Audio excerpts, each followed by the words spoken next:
दोस्तों, हर रोज अमेरिका के फैमिली वीजे रिफ्यूज हो रहे हैं और वजह क्या बन रही है? Public charge. और आपको कहा जा रहा है कि दोबारा से I-864 फिल करें, 1099 दें, W2 दें, और आप परेशान हैं। यार, हमने तो ऑलरेडी ये सारा कुछ कर दिया था। क्या गलती हो गई जिसकी वजह से हमें दोबारा से ये सब कुछ करने के लिए कहा जा रहा है?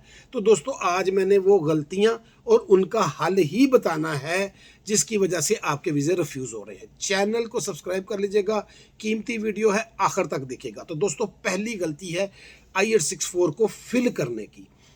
I-864 सबसे ज़्यादा टेक्निकल फॉर्म है। अगर आप खुद नहीं कर सकते तो वकील से फिल करवाएं। इसमें बहुत सारी चीज़ें तो सीधी हैं, कुछ चीज़ें टेक्निकल होती हैं, और टेक्निकल में एक गलती बहुत ज़्यादा होती है और वो है हाउस होल्ड का साइज़ लिखना।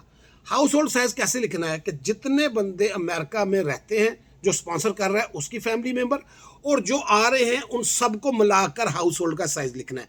जो मेन स्पॉन्सर है उसने अपने आप को भी शामिल करना है और अपने 18 साल से ऊपर वाले बच्चों को शामिल नहीं करना। हाँ, अगर वो 18 साल से ऊपर वाले बच्चे उसके टैक्स रिटर्न में है तो फिर शामिल करना है, जो कि नॉर्मली नहीं होता। 18 साल से ऊपर वाले बच्चे अपना टैक्स अलहदा से जमा कराते हैं, अमेरिकन सिस्टम है। तो ये टोटल 6, अगर 3 यहाँ है 3 वहाँ से आ रहे, टोटल 6 बंदे बन गए, 6 वहाँ लिखना है। एक तो ये मसला। दूसरा मसला क्या आ रहा है कि वहाँ एक ग्लिच है जो अक्सर हो जाती है कि 6 लिखा नहीं जाता, कंप्यूटर वहाँ जाता ही नहीं है। आप लिखते लिखा नहीं जाता तो बहुत सारे लोग उसको खाली छोड़ देते हैं। तो दोस्तों, उसको खाली नहीं छोड़ना। जहां भी इमिग्रेशन फॉर्म में कंप्यूटर ना जाए, टैपिंग ना हो रही हो, तो वहां ब्लैक पेन, काले पेन के साथ लिखना, नीले वगैरह के साथ नहीं लिखना, काले के साथ वहां आपने लिखना है। ये एक ग्लिच है जिसकी वजह से मसला बनता है। तो फॉर्म टेक्निकली बिल्कुल सही फिल होना चाहिए I-864, इसकी वजह से बहुत सारे मसले पैदा हो रहे हैं। अब आ गई दूसरी गलती। गलती कह लें या कमी कह लें, जो भी है, वो ये है कि आपके 6 बंदों की मिसाल के तौर पर रिक्वायरमेंट है इनकम की $50,000, आप बना रहे हैं $54,000, तो आपका वीज़ा रिफ्यूज़ हो गया। वजह आप तो कहते यार मेरे तो पैसे पूरे थे, क्यों रिफ्यूज़ हुआ? आपको वो एक वीक स्पॉन्सर समझ रहे हैं अब, क्योंकि अब तो सारी बात ही पब्लिक चार्ज पे है ना, वेलफेयर के ऊपर है, इसी वजह से तो पॉज लगा हुआ है। तो उसको बड़ी बारीकी से देखा जा रहा है। वो कहता है यार इसकी तो आमदनी इतनी है कि ये 6 बंदों को बामुश्किल पाल सकता है, इसका तो कोई एक्स्ट्रा चीज़ ही नहीं है इसके पास। तो इस वजह से वो इसको वीक स्पॉन्सर करार दे रहा है। ये दूसरी वजह, वीक स्पॉन्सर। अब वीक स्पॉन्सर की कमी कैसे पूरी होनी है कि ऐसा स्पॉन्सर चाहिए जिसकी आमदनी रिक्वायर्ड इनकम से काफ़ी ज़्यादा हो। ये बात होगी दूसरी। सारे हल बताऊंगा। अब तो अभी मैंने सिर्फ ये बताया ना, ये उसका हल है। आगे आ जाए। तीसरी चीज़, आपने कभी किसी को स्पॉन्सर किया होता है, पहले फैमिली मेंबर को, दोस्त की फैमिली को, किसी को भी आपने स्पॉन्सर किया होता है। 16 साल गुजर गए, अब आ गया जनाबे वाला दोबारा से, नहीं आपकी अपनी फैमिली आ रही है या किसी और ने आपसे रिक्वेस्ट कर दी है, तो अब आप स्पॉन्सर कर रहे हैं एक नई फैमिली को, और भूल गए कि पहले भी फैमिली मैंने स्पॉन्सर की हुई है, वो भी अभी तक आपके हाउस होल्ड का हिस्सा है। वो कैसे हाउस होल्ड का हिस्सा हो गई? वो इसलिए हाउस होल्ड का हिस्सा हो सकती है क्योंकि वो आपकी जिम्मेदारी है। और कब तक जिम्मेदारी है? पहली सूरत, जब तक वो सिटीजन नहीं बन जाते। जब सिटीजन बन गए आपकी जिम्मेदारी खत्म।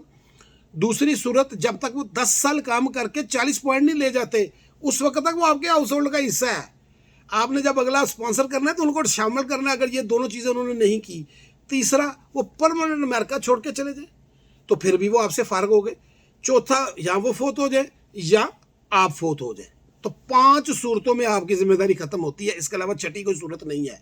तो अगर ये 5 सूरतें नहीं हैं तो वो लोग जिनको आपने स्पॉन्सर किया था आज से 15 साल पहले, वो अभी तक आपकी जिम्मेदारी है, आपके हाउस होल्ड का हिस्सा है। चाहे वो आपसे कुछ नहीं ले रहे, कुछ नहीं कर रहे, आपको तो पता भी नहीं होगा वो किस स्टेट में रह रहे हैं, लेकिन कागजों में वो आपकी जिम्मेदारी है। ये एक प्रॉब्लम बनती है। इसको आपने देखना है कि यार मैंने किसको, और कई दफ़ा आपने अपने सगे बहन भाइयों और रिश्तेदारों को किया होता है और आप उसको भी भूल जाते हो, और आपको तो यार इनको ग्रीन कार्ड मिल गया, बात खत्म हो गई। सिर्फ ग्रीन कार्ड नहीं, सिटीजन या 10 साल, ये है सूरत। और 10 साल भी काम करके, ये नहीं कि 10 साल घर बैठे और 40, जैसे मेरे वालदैन हैं, वो उन्होंने सिटीजनशिप नहीं ली और उनको हो गया 13 साल, और 13 साल में उन्होंने काम भी नहीं किया, तो वो मेरी जिम्मेदारी है, वो सारी ज़िंदगी मेरी जिम्मेदारी ही रहेंगे। ये है आसान फार्मूला। ये एक वजह बनती है। और आपके और भी हाउस होल्ड होते हैं और आप, वो फिर ज़ाहिर इनकम कम हो जाती है, मसला बन गया। ये एक तीसरी चीज़ आ गई। चौथी चीज़ ये है कि आपकी अपनी इनकम जो है वो स्टेबल नहीं है। आपने शो कराई है 54,000, वो 3 साल की आपसे रिटर्न मांगता है, एक्सेस उसकी तो आपकी पूरी 10 साल 20 साल तक है। वो देखता है कि यार इसकी इस साल 54,000 थी, पिछले साल तो इसकी 23,000 थी, उससे पिछले साल इसकी 25,000 थी, तो ये स्टेबल बंदा नहीं है। हो सकता है इसने एक्स्ट्रा को इनकम की है, जो एक्स्ट्रा सिस्टम किया है ये अपना इसके लिए स्पॉन्सरशिप के लिए, तो या नहीं भी किया एक्स्ट्रा तो इसकी इनकम स्टेबल हम नहीं मानते। इसके लिए फिर वो आपके W2 देखता है, आपका 1099 इसीलिए देखता है कि W2 इस वक्त इसके कैसे चल रहे हैं, पहले कैसे थे अब कैसे चल रहे हैं, यानी कि अब इसकी जो W2 तो करंट होता है ना, और 1099 भी करंट होता है इसी साल का, तो वो देखता है कि यार इसने इतना पैसा बनाया, क्या किया, उस हिसाब से फिर वो फैसला करता है। अगर ये स्टेबल ना हो फिर भी वो आपके ऊपर सस्पेक्ट, ये सारी नई बातें हैं, ये नए काम है पब्लिक चार्ज की वजह से, तो ये उसकी वजह से वो आपको रिफ्यूज करता है। कानून ये पुराना ही है, नया कानून कोई नहीं बनाया उन्होंने, सिर्फ सख्ती की है। अब आगे जी अगली बात, ये आपने सब कुछ हो गया, इसमें ये गलतियां आपकी आ गई, अब या गलतियां या कमियां जो भी कह लें, अब अगली बात आ गई। अब आप क्या कर सकते हैं, अगर आपकी अपनी इनकम आपको लगता है कि यार 54 थोड़ी है, लेकिन मेरा बेटा है जो मेरे साथ ही रहता है और अपनी लिहाजा से वो करवाता है वो, या मेरी बेटी है, तो उसको ऐड कर लें। आप दोनों की फैमिली की ऐड हो सकती है, बेटी की, माँ की, बाप की, भाई की, ये हो सकती है ऐड। उसके लिए I-864A लगेगा, आप ऐड करके उसको एक्स्ट्रा बना सकते हैं, इसलिए इसमें कोई प्रॉब्लम नहीं। ऐड करें और दोबारा से I-864 जमा करवा दें और उनके भी साथ डॉक्यूमेंट्स करा लें। अब आ गया, ये तो एक सिस्टम है जो आपका अपना सीधा सीधा है। अब एक इसमें और बहुत बड़ा मसला है, और सबसे ज्यादा मसला ही उन लोगों को हो रहा है जो ले रहे हैं को स्पॉन्सर। अब आगे को स्पॉन्सर पे, जिसकी वजह से ये मसला ज्यादा गंभीर है। को स्पॉन्सर क्या है कि जी, को स्पॉन्सर ने जब आपको को स्पॉन्सर करना है तो उसकी अगर रिक्वायरमेंट, उसकी फैमिली साइज देखा जाना है। अगर मिसाल के तौर पे उसकी भी 3 फैमिली साइज है, आप भी 3 रहे हैं, 6 हो गए, तो अब उसकी इनकम देखी जानी है पूरी की पूरी, आपकी इनकम के साथ जमा नहीं होनी। ये बहुत बड़ी गलतफहमी है, बहुत बड़ी गलती है। यूएससीएस ने अपनी गाइडलाइन में क्लियर लिखा हुआ है, इंडिविजुअल इनकम, कंप्लीट इनकम को स्पॉन्सर की। अब ये आप सोचते हैं यार मेरी 25,000 है, को स्पॉन्सर की 35,000 है, दोनों को मिला के 60,000 कर लो। नो वे, आपकी सिर्फ आपके हाउस होल्ड के मेंबर से मिलेगी, जो कि अलग से टैक्स जमा करवाता है, जो आपके घर में रहता है, आपका बेटा, आपकी बहन है। वो जो है ना बाहर वाला, वो नहीं कर सकता, उसका अलग से I-864 ही फिल करना है, उसमें उसकी इनकम अकेले की इतनी हो कि वो आपकी फैमिली को स्पॉन्सर कर सके, और साथ वो अपना अपने फैमिली मेंबर और आपकी फैमिली मेंबर मिलाएगा। अब उसके ऊपर भी वही चीज़ें लागू होनी है जो आपके ऊपर हो रही थी। अब मैं दोबारा नहीं बताऊंगा कि उसने किसी को स्पॉन्सर ना किया हो, उसने जनाबे वाला, उसकी इनकम भी टाइट ना हो, उसकी इनकम भी एक्स्ट्रा होनी चाहिए, ये सारी चीज़ें उसके ऊपर भी लागू होंगी। इसमें एक इंपॉर्टेंट बात है कि आप अपने एसेट भी यूज़ कर सकते हैं, लेकिन एसेट्स को इतनी ज़्यादा अहमियत नहीं देते, लेकिन एक खाना है जिसमें आप अपना घर, अपना प्लॉट, अपनी ये चीज़ें शो करा सकते हैं कि भाई मेरे पास ये सारा कुछ भी है, अगर कोई मसला बन गया तो मैं इनको बेचकर भी अपनी फैमिली जो आ रही है उनका खर्चा पूरा कर सकता हूँ। अब अभी हमारा मौजूद है को स्पॉन्सर। तो को स्पॉन्सर की ये मसला है कि उसकी भी पूरी आमदनी चाहिए, जमा नहीं करनी। अब को स्पॉन्सर में भी वो सारी प्रॉब्लम है जो मैंने पहले बता दी। अब एक और प्रॉब्लम है, को स्पॉन्सर है जी फैमिली फ्रेंड जी, दोस्त है जी, वो रिश्तेदार है दूर का, ये भी अब नेगेटिव में गिना जाता है। वो कहता है यार इसकी आमदनी है 50,000 या इसकी आमदनी $1,00,000 है और इसको रिक्वायरमेंट है $50,000 की, ये अपने दोस्त की फैमिली का क्यों खर्चा उठाएगा, ये किस तरह करेगा, ये तो ये नहीं समझ आती हमें बात। हालांकि पुराना कानून है, अब वो कहता नहीं ये मुझे समझ नहीं आती, ये कैसे तीसरे बंदे का जाके खर्चा उठाए।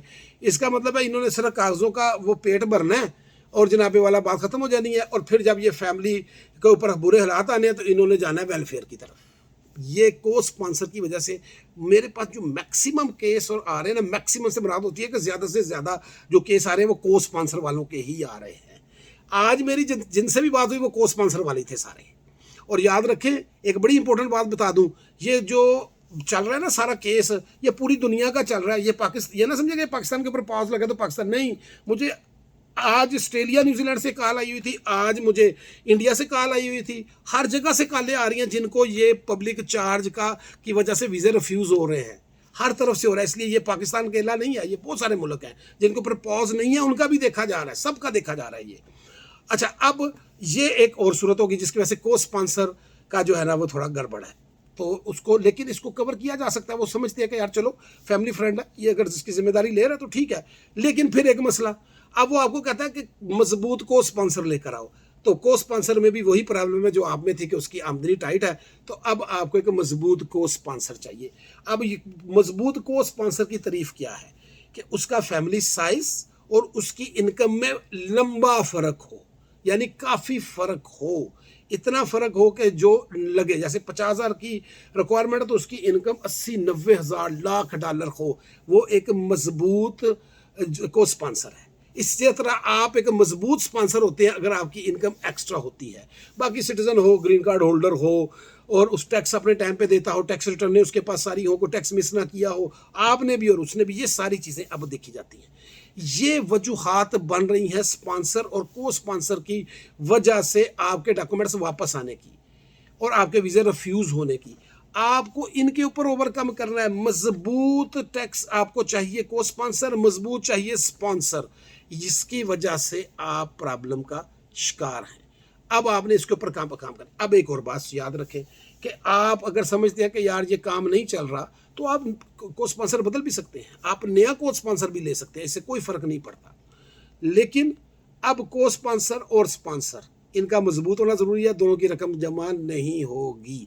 ये एक बहुत बड़ी गलतफहमी थी, वो भी दूर कर दी है, सारी आपको सिस्टम बता दिया है। अब आखिरी बात जो सबसे इंपॉर्टेंट है, कल भी बताई थी, आज भी बता रहा हूँ, मेडिकल इंश्योरेंस की कोटेशन लेकर साथ भेजें, एफिडेविट साथ लगाकर अपनी तरफ से भेजें और को स्पॉन्सर की तरफ से भेजें कि भाई मैं जिम्मेदार हूँ, खाने पीने का रैश का अपने घर में रखूँगा, नौकरी लगवा के दूंगा, मैंने के लिए पहले नौकरी रखी है, मेरा कारोबार मैं इसको ऐड करूँगा। ये एफिडेविट एक बड़ा स्ट्रॉन्ग डॉक्यूमेंट है, ये आपको आपके भाई बॉबी के अलावा आज तक किसी ने बताया भी नहीं होगा। और ये मेरे दिमाग में कैसे है, आपकी दुआओं की वजह से। आप मुझसे प्यार करते हैं ना, तो फिर अल्लाह ऐसी चीज़ें मेरे दिमाग में डालता है।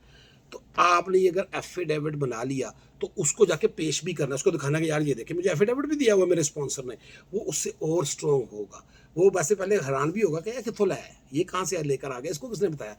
तो उनको क्या पता कि बॉबी भी बैठा हुआ है जो इस तरह की चीज़ें उसके दिमाग में आ जाती हैं। खैर, तो आपने जनाब एफिडेविट ज़रूर बना कर लेके जाए और इंश्योरेंस की कोटेशन साथ देकर भेजें। जिनके रिफ्यूज़ हो गए हैं वो भी, जिन्होंने नया जाना, जो ये वीडियो देख रहे हैं वो भी ये सारे काम करके जाएं जो मैंने इस वीडियो में बताई है। ये सारा वीडियो रिफ्यूज़ वालों के लिए नहीं है, जिन्होंने भी जाना है उनके लिए भी है। और लेटेस्ट टैक्स रिटर्न की ट्रांसक्रिप्ट लेकर जाएँ या अपलोड करें, इसकी वजह से भी काम ख़राब हो रहा है। और चैनल को सब्सक्राइब कर लीजिएगा। Thank you so much.